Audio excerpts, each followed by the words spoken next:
త్వరగా ముగించేసాను. కొండ పైకి ఎక్కారు. ఆ తర్వాత అక్కడ శిలువలో కొట్టబడ్డారు.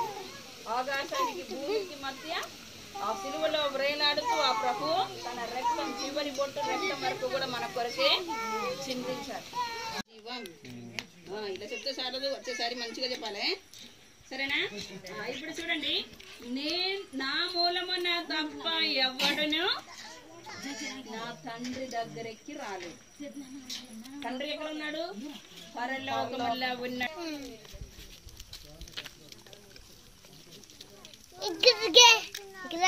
ఎవరు కొడుతున్నారు?